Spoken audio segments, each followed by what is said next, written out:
ఆడదానికి ఆడదే శత్రువు.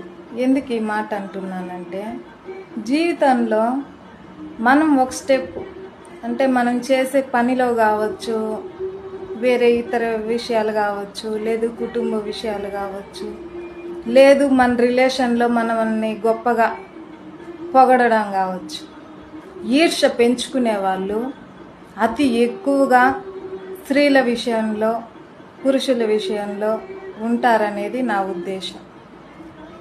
కానీ అటువంటి వాళ్ళ ముందర గర్వంగా తలెత్తుకొని నిలబెట్టేది ఒక అమ్మవారు మాత్రమే. అమ్మవారిని నమ్మండి. నిత్యం దీపారాధన ధూపము పెట్టలేని వాళ్ళు కూడా మనస్ఫూర్తిగా అమ్మవారిని తలుచుకుంటే మన వెనకుండి విజయ సంకేతాన్ని మోగిస్తుందనేది నిజం.